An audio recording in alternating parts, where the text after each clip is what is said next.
There are stories that surge forward like tides, relentless, disciplined, drawn by purpose across an unseen gravitational pull. And there are stories that unravel like whispers in a candlelit room, soft, spectral, woven with meanings that escape the intellect and descend directly into the marrow of the soul. The path from Naval Commander to Spirit Medium does not simply chart the progression of a man's career from one profession to another. It is not the tale of a soldier retiring to find peace, nor a man shedding one skin to wear another. It is the story of transmutation, of a vessel once filled with iron resolve and hierarchical command, becoming an open chalice for unseen voices, ethereal currents, and truths spoken in silence. To understand this journey is to step beyond the surface of biography and into the metaphysical currents that animate all transformation. It is a movement from order into chaos, from mastery into surrender, and yet, paradoxically, from external command into an even deeper form of inner authority. In the steel-gray corridors of a warship, life is dictated by codes, procedures, and the unwavering chain of command. The Naval Commander, a figure etched in discipline, learns to measure the world in coordinates and strategies, his will cutting through uncertainty like a prow through turbulent waters. But beyond the logic of tactics, beyond the physics of navigation, there lies another ocean, an invisible sea that has no map, whose waves rise from intuition, from the stirring of dreams, from the subtle music of the spirit. The man who begins in the rigid shell of military protocol and emerges as a medium of spirit does not merely shift occupations. He undergoes an alchemical reconstitution. In his old life, the battlefield was tangible. Enemies defined, missions clear, victories measurable. But in his second becoming, the battlefield is interior and infinitely more vast. Now the adversary is illusion, the mission is truth, and the victories are invisible yet deeply felt, like a tuning fork struck in the heart of the universe. What compels such a shift? What inner crack, what whisper in the silence, leads a man who once wore medals of metal to instead cradle messages of light?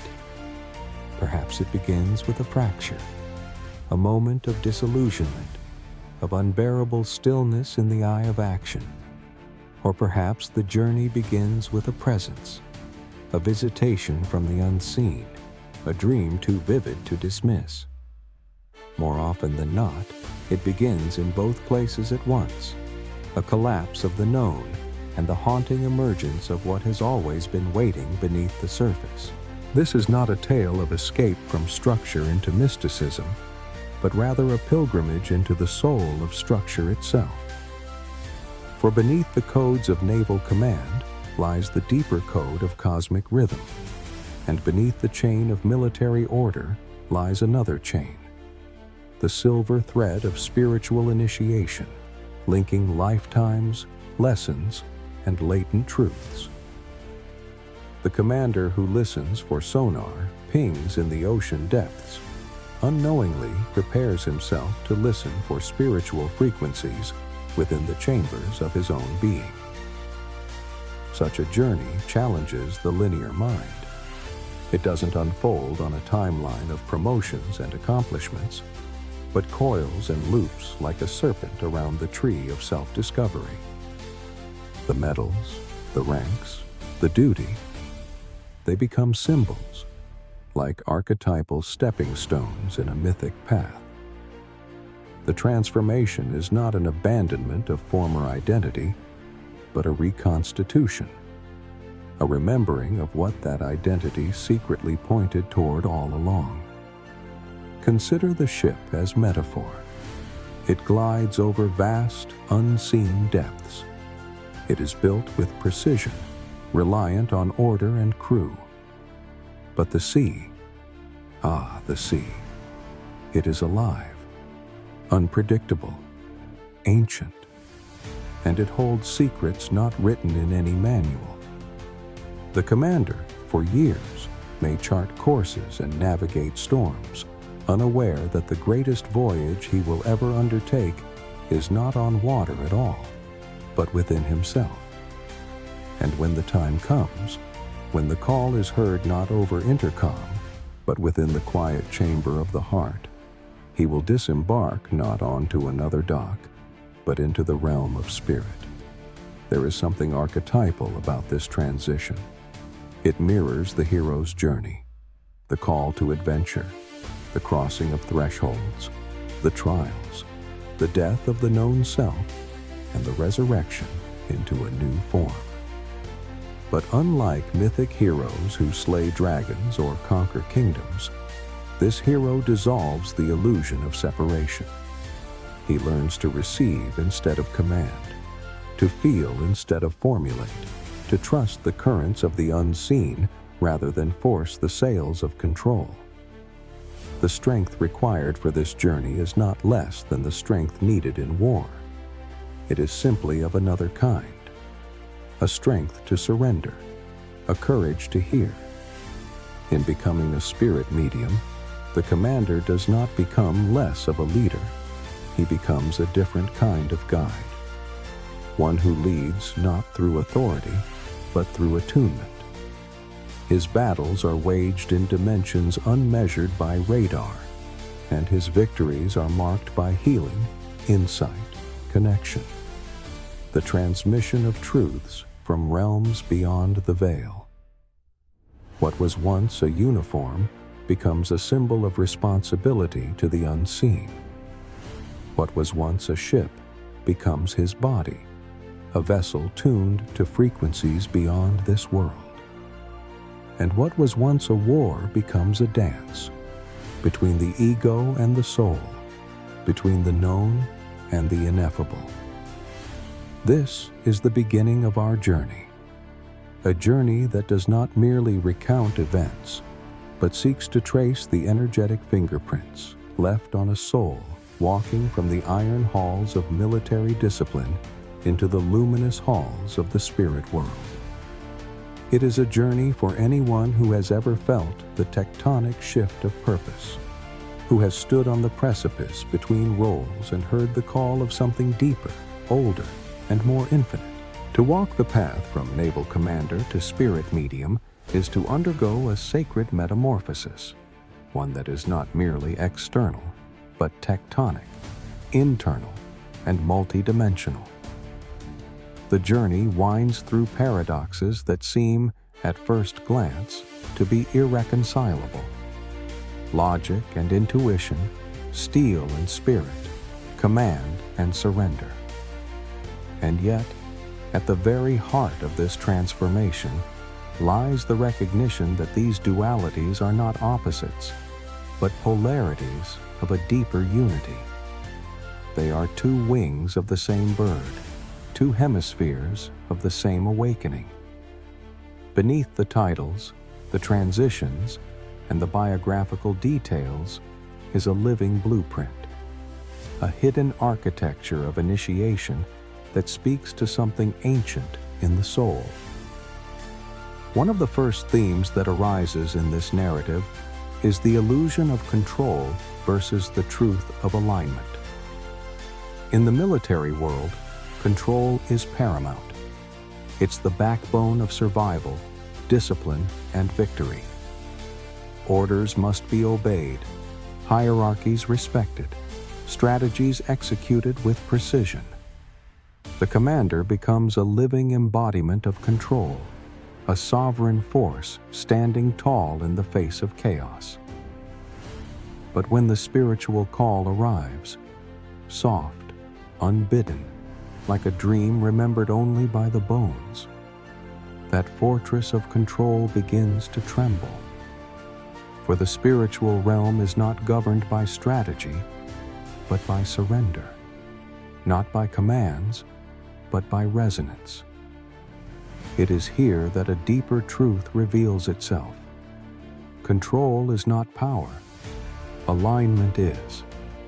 And alignment cannot be forced. It must be felt.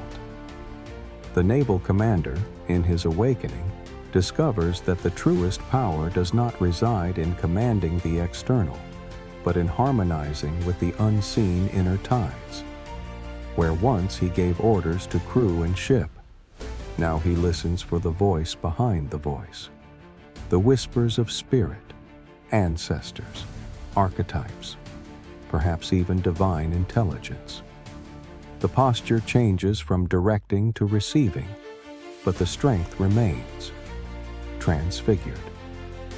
Another core theme is the nature of duty. In the world of service and command, duty is bound to nation, to code, to comradeship. It is a noble chain forged in the fire of shared struggle. But in the spiritual dimension, duty transforms again. It stretches wider, deeper, toward soul mission. The spirit medium is no longer in service to an external flag, but to the inner call of truth and healing. His duty is now to the disembodied, to the seekers, to the unspoken. His battlefield becomes the collective psyche. His role becomes one of translator between dimensions. And yet, strangely, this spiritual duty mirrors the military one in more ways than first appear. Both require discipline, not the rigidity of schedule, but the discipline of awareness. Both demand vigilance, not against external threat, but against the shadows of ego, the trickster nature of illusion. Both necessitate courage, the courage to face what cannot be seen, and to trust what cannot be proven. The Naval Commander's steel has not rusted in the sea of spirit. It has been recast as gold. The journey also speaks to the theme of identity and the masks we wear. In the structured world of command, identity is clear, defined by rank, uniform, and role. The commander knows who he is, or at least who he has been trained to be. But the spiritual path strips those masks away. It asks not, "Who are you by title?" but "What remains when title falls away?" The initiation into mediumship is not an addition of skills, but a subtraction of false selves. It is a shedding, sometimes gentle, often brutal, of everything that no longer resonates with the soul's deepest truth. In this sacred unmasking, the medium is born not through acquisition, but through revelation. And the revelation is this: the same listening that once detected threats on sonar now detects whispers of spirit. The same instinct that once saved lives on a battlefield now guides souls toward healing. The same voice that once commanded order now channels messages from the beyond. The tool set changes form, but its essence remains. The commander was never just a military man. He was always a seer in waiting, a mystic hidden in epaulets. We also encounter the powerful theme of death and rebirth, the ancient cycle that underlies all transformation. To leave behind the naval identity is a kind of death, a death of career, reputation, self-concept. And this death is not one moment, but a slow unraveling.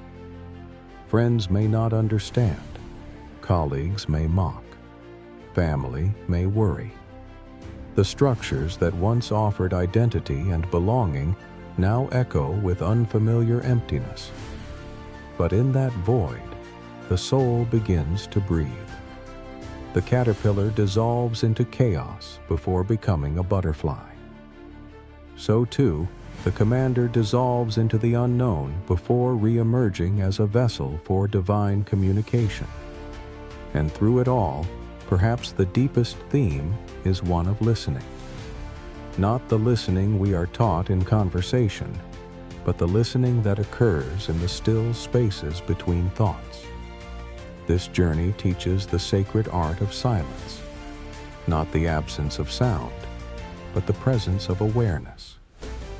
The naval commander's ears once listened for codes, for threats, for signals across a turbulent sea. Now they attune to frequencies subtler still, the rustle of spirit in the soul's chamber, the murmurs of those beyond the veil, the pulse of the universal rhythm itself. This listening is not passive. It is an active devotion, and through it, the once tactical mind becomes a sacred receiver. Messages arrive, visions unfold, insights descend like stars into water. The former warrior becomes an oracle, not because he sought magic, but because he dared to surrender the illusion of control and allow something greater to move through him. In this sense, the journey from commander to medium is not rare. It is universal.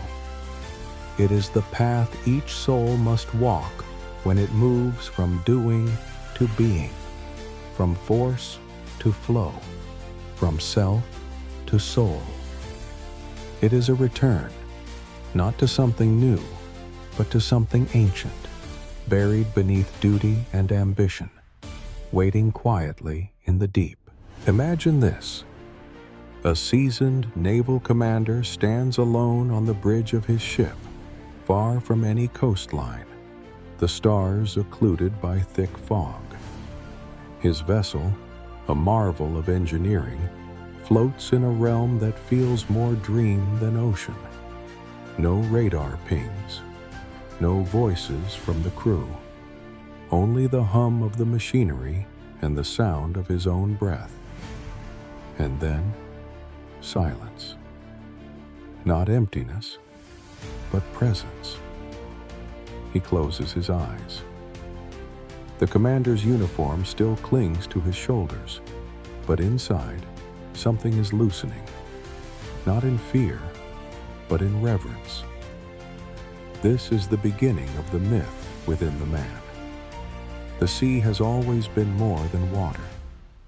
To the ancient mind, it represented the unconscious, the great unknown, the formless depths of the soul.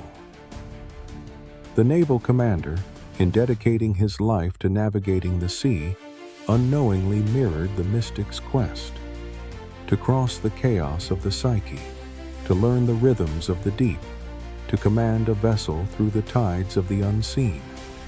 His tools, sonar, maps, signals, are but outer manifestations of the inner tools the spirit medium must one day wield: intuition, discernment, surrender.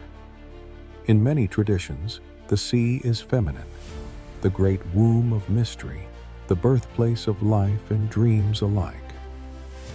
The ship, then, is the masculine container, steel-ribbed, deliberate, directional.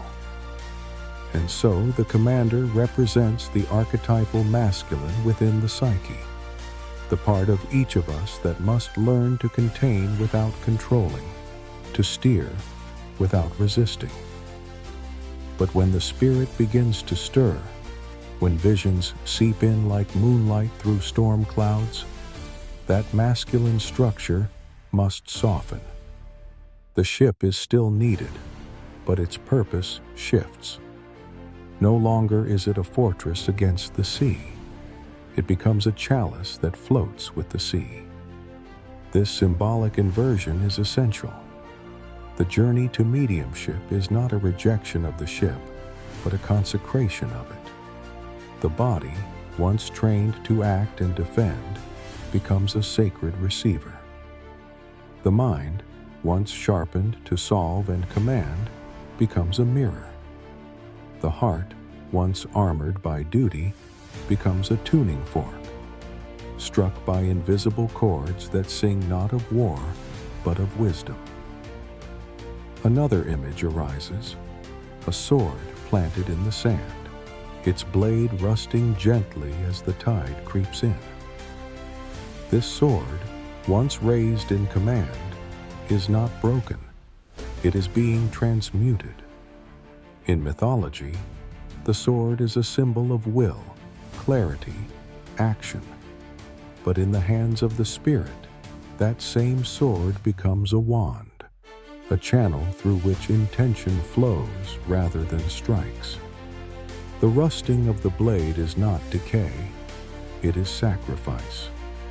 The sharp edge of ego surrenders to the soft curve of spirit. And then there is the cave, the hidden place, the withdrawal. Every hero must pass through it. For the commander, it may begin as a sabbatical, a season of silence, or a single, inexplicable moment, a dream, a voice, a vision that cracks his world apart.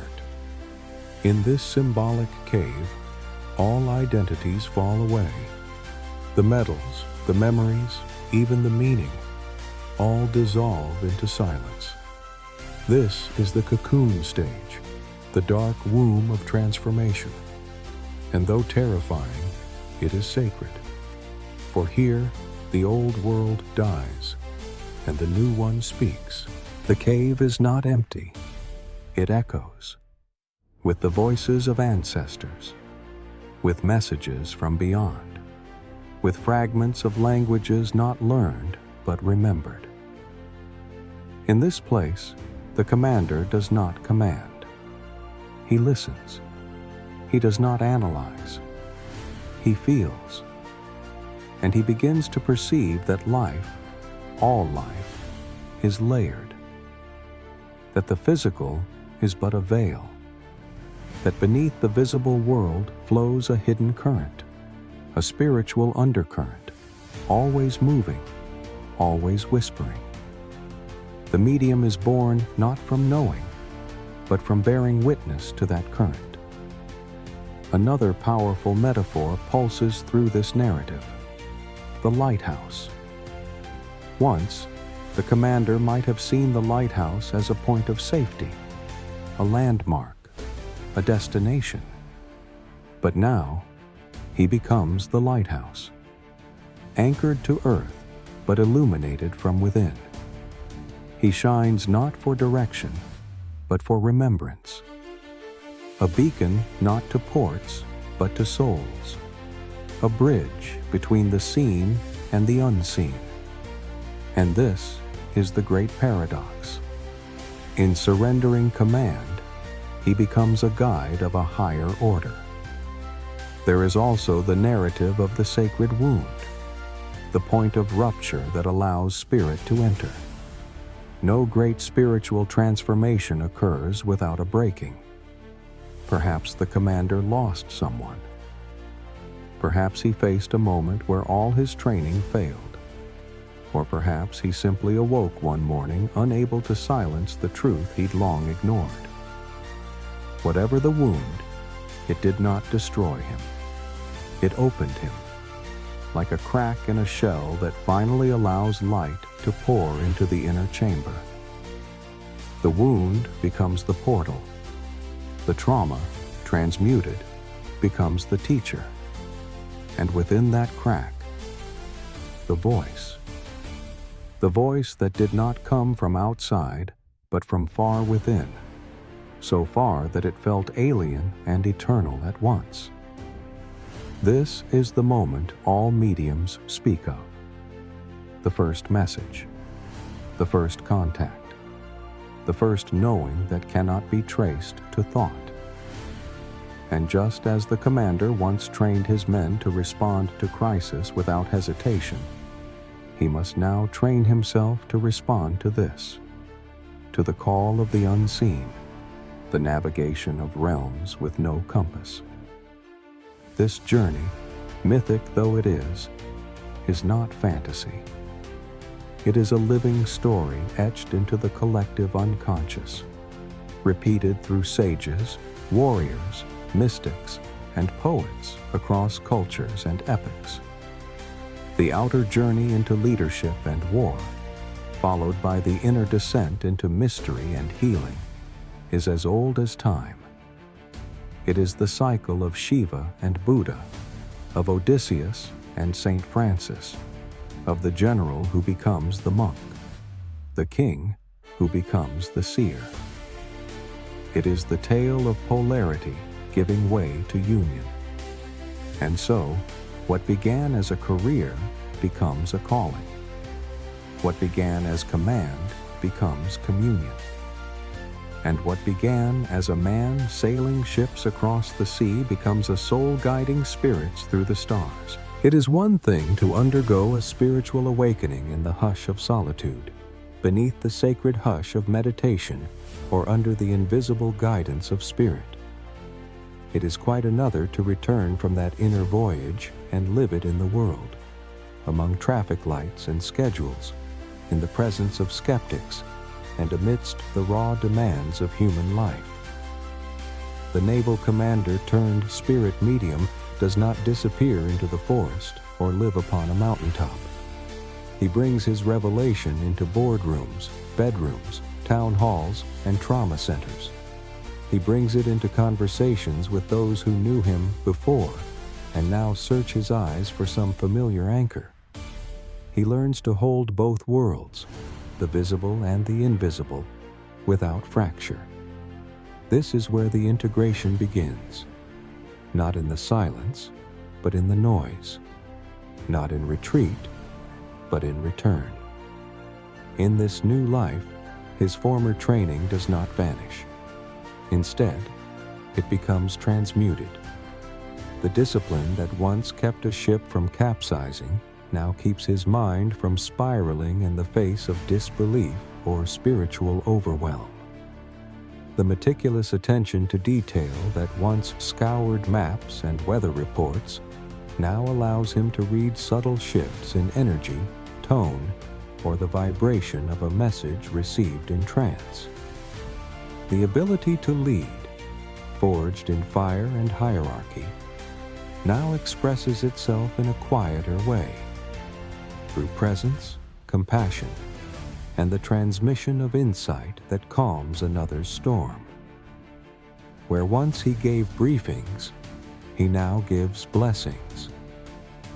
Where once he assessed risks, he now interprets symbols, dreams, voices from beyond.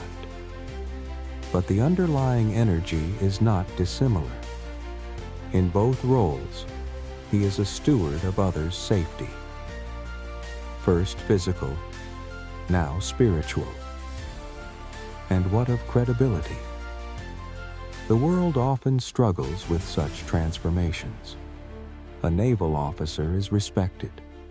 A spirit medium is doubted. But when those two identities converge in one man, something powerful begins to happen. The uniform lends gravity to the unseen. The spiritual message, once dismissed as fantasy, is now carried by a voice that once barked orders on deck, and people listen. The paradox becomes the bridge. The medium's past life gives permission to the present one to be taken seriously. This is not an accident. This is how the divine works in form, hiding messages inside messengers who carry unlikely credentials. By moving through the vessel of a commander, spirit gains an advocate who understands hierarchy, consequence, strategy. He can move between worlds, speak to the rational and the intuitive, interpret both the laws of men and the whispers of the divine. He becomes a bilingual translator of reality. In practical terms, this means the spirit medium still wakes up early, not for inspection, but for inner tuning. He still observes silence, not for military protocol, but for energetic attunement. He still serves a higher command, not of government, but of spirit. His life becomes an offering, and not always a glamorous one. For every moment of luminous connection, there are hours spent integrating, cleansing, deciphering. Mediumship is not a performance. It is a discipline, a devotion. And like all devotions, it demands consistency more than charisma. There are also ethical implications. The commander is used to rules of engagement, codes of conduct, the weight of responsibility. These codes now reappear in a new form. When he delivers messages from beyond, he does so with care. Not all truths are meant to be spoken. Not all impressions are meant to be shared. The commander's former rigor guides him here. Discernment over disclosure, service over spectacle. And the people he helps, they come from all walks of life. Some are grieving, some are lost, some are simply curious. And he meets them all not as a mystic on a pedestal, but as one who has served, one who has wept in silence, faced his demons, doubted his sanity, and kept walking anyway. The medium is not holy, he is available. And that availability, born of humility and experience, is what transforms lives. In this stage of the journey, the once linear trajectory of the commander becomes something more spiral, more organic. He might teach, he might write, he might simply sit with those who need to be seen. The specifics do not matter. What matters is that every act, no matter how small, is now charged with presence, with the awareness that the world is layered, that each word can be a key, that every glance might be a mirror. Even relationships change.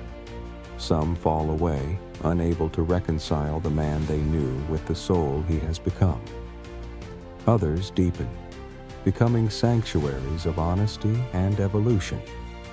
And some, remarkably, are born anew. Former comrades begin to ask questions. Private confessions unfold. The transformation ripples outward, unspoken yet potent. And others begin to remember things they had long buried beneath survival. This is the silent revolution of the awakened soul in the world. Not preaching, but radiating. Not converting, but inviting. By his very being, the former commander now becomes a lighthouse not only for the departed, but for the living, those adrift, those confused, those searching for something they cannot yet name. He still walks with purpose, but now that purpose is sculpted not by mission briefings, but by intuition. He still protects, but now it is energetic boundaries, sacred spaces, vulnerable hearts. He still learns, from dreams, from silence, from the quiet way a message finds him at dawn like a feather falling through fog. And the world, while seemingly unchanged, is subtly rearranged. For wherever he goes, the lines between worlds blur. A conversation becomes a healing. A glance becomes a portal. His life is no longer a career. It is a current. And it flows through both time and the timeless. And so, the arc completes itself, but not as a circle, rather as a spiral, forever rising, folding experience into wisdom and wisdom into presence. The journey from Naval Commander to Spirit Medium, when viewed not as a linear timeline but as a mythic initiation, is less about transformation and more about revelation. The commander did not become a spirit medium. He remembered he was always more than a man of war. The radar of his soul was always blinking, faintly, subtly, beneath the metal and mission. What changed was not his nature, but his willingness to listen. This is the call that echoes now through time. To all who have ever lived inside a role so deeply, they forgot the silence within it. For what the commander discovers is not unique to him. His path is an archetype, the call from outer structure to inner source, from worldly command to cosmic communion. It's the call to remember that we are more than our uniforms, more than our credentials, more than our personas. Beneath every strategy is spirit. Beneath every command is consciousness. And beneath every task we perform in the material world, even the most mundane, there is a whisper from the infinite asking, "Do you remember who you are?" To answer that whisper requires courage, not unlike that shown on battlefields. It requires the death of certainty. It requires the willingness to stand in front of the void, stripped of titles and praised no longer by medals, but by silence itself. But the reward, the unfathomable, incorruptible reward, is truth. Not the truth that can be argued, defended, or preached. The truth that simply is. The truth that sits quietly at the center of all things, like a flame that does not burn, but illuminates. In becoming a medium, the former commander does not merely speak with spirits. He becomes mediumistic in all things. He becomes a conduit for peace in conflict, for clarity in confusion, for presence in haste. His very body becomes an instrument through which higher wisdom plays its quiet music. Not in grand displays, not in spectacle, but in everyday moments. The steady eye contact with a grieving mother, the pause before answering a question, the humility to say, "I do not know, but I will sit with you in the mystery." This is the true calling now, not just to connect the living with the dead, but to connect the human with the divine, to walk as one who has been hollowed out and filled again, not with ideology, but with essence. His life becomes a scripture of sorts, written not in ink, but in example. Every act is now a footnote in the invisible book of becoming. And what of us, those who bear witness to this story?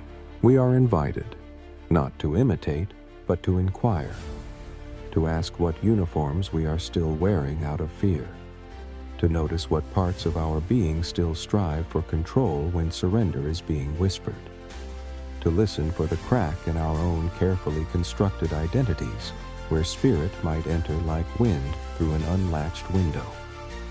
The journey from commander to medium is not reserved for the elite or the mystical. It is coded into every soul as a possibility, the evolution from doing to being, from guarding to guiding, from effort to embodiment. Some of us will do this publicly.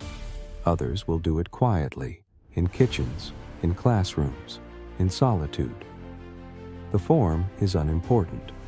What matters is the realness of it, the authenticity, the courage to walk away from the familiar shore and enter the sea without a map, trusting not the stars above, but the constellation within. The world does not need more professionals. It needs more present ones. It does not need more titles. It needs more souls. And as systems crumble and false lights flicker, what will remain are those few, perhaps like the commander, who hold a stillness that cannot be shaken, who walk into a room and remind others of who they truly are, not by persuasion, but by resonance. This is your call as well. Perhaps not to speak with spirits, but to live as one. To live as one whose loyalty is not to the ego, but to the deeper current. To let go of command when command becomes control. To surrender not in defeat, but in devotion. To lead not by direction, but by vibration. If there is one image to leave etched in your heart, let it be this. A ship once driven by engines now drifts silently across a glass-like ocean, propelled only by an unseen wind. Its captain stands tall, not gripping the wheel, but with hands open, eyes closed, attuned to something ancient. And from deep within him rises not a strategy, but a stillness, radiant and unshakable. He is no longer the commander of the ship. He is the vessel of the sea. He is no longer seeking truth. He is truth in motion. And you, like him, are already far along that same path. You always have been.